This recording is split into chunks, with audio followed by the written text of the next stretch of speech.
Welcome back to Grammar Grade 9. This is Unit 1, Lesson 6, and today we meet a quieter kind of verb. Most verbs show action.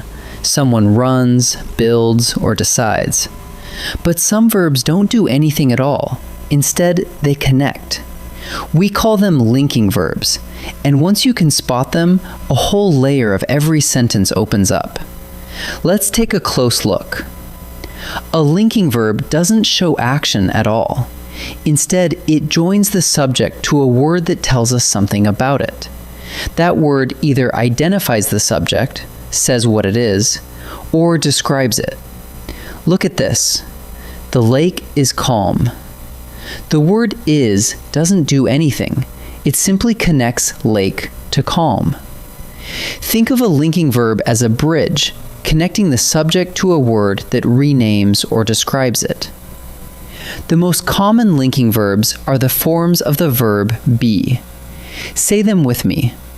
Am, is, are, was, were. And two more, been and being. Whenever one of these joins a subject to a describing word, it's linking. They were the champions. The word were simply connects they to champions. Forms of be are pure linkers. They never show action. They only connect. But be isn't the only linker. A whole family of verbs can link too, especially verbs about the senses and about a state of being. The sensory ones are look, sound, feel, taste, and smell. Others describe staying or changing. Grow, remain, stay, seem, appear, and become.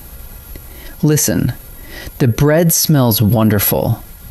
Here, smells isn't an action. It links bread to wonderful, telling us how the bread seems. Each of these can quietly link a subject to how it seems, or what it becomes. The word on the far side of a linking verb has one of two jobs. Take Maya. She became a pilot. A pilot renames Maya. It tells us who she is.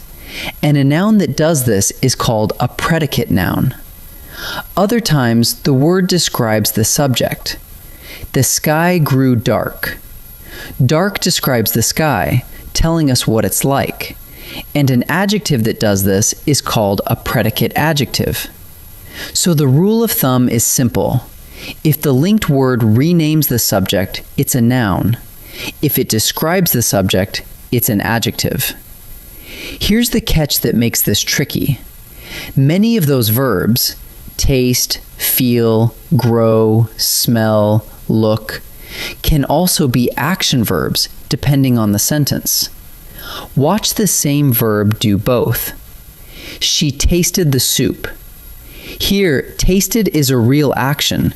She actively sampled it, so it's an action verb. And the soup receives that action. But flip it around. The soup tasted salty.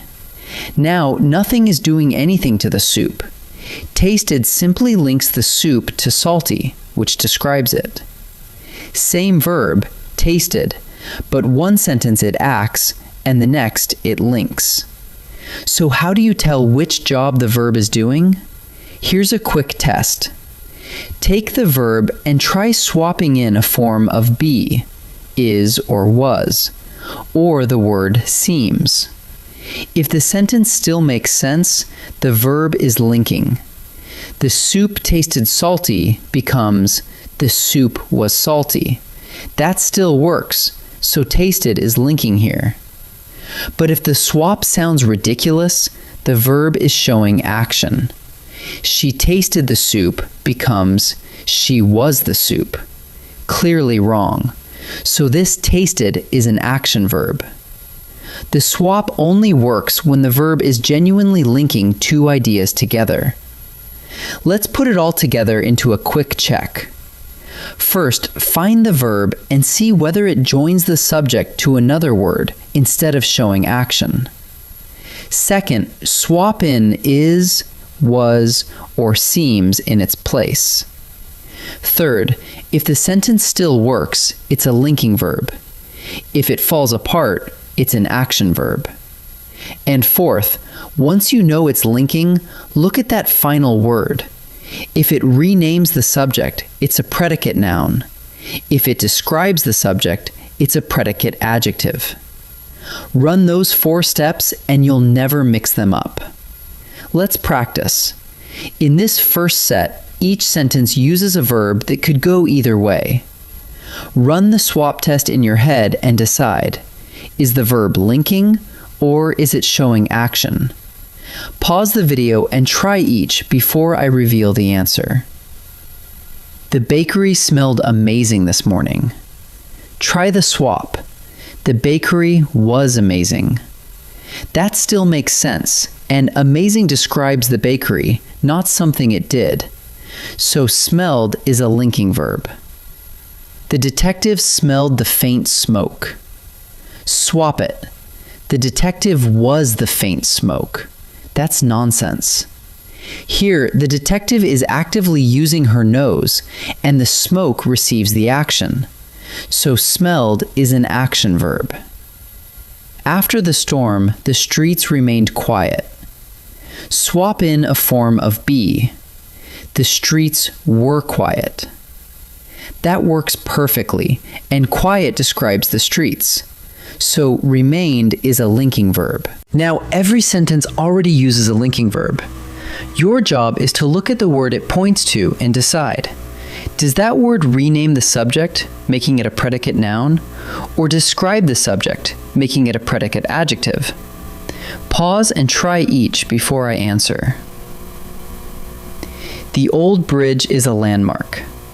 The linking verb is joins bridge to landmark. Does landmark rename the bridge or describe it? Landmark is another name for the bridge. It tells us what it is, so it's a predicate noun. The audience grew restless. Grew is linking here. Try the swap. The audience was restless, and it works. Now, does restless rename the audience or describe it? Restless tells us what the audience was like, so it's describing them. That makes it a predicate adjective. Over the years, she became a surgeon.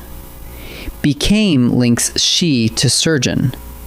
Does surgeon describe her or rename her? Surgeon is a name for who she is. It renames the subject, so it's a predicate noun. Let's gather what we've learned. A linking verb doesn't act. It joins the subject to a word that identifies or describes it. The forms of be do this most often, but a whole family of sense and state verbs link too. Look, feel, taste, smell, grow, seem, appear, become, remain, and stay. And because many of them can also be action verbs, you have a test. Swap in is, was, or seems, and if the sentence still holds, the verb is linking. When it is, the word it points to is either a predicate noun that renames the subject or a predicate adjective that describes it.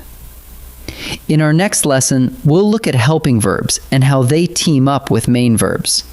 I'll see you there.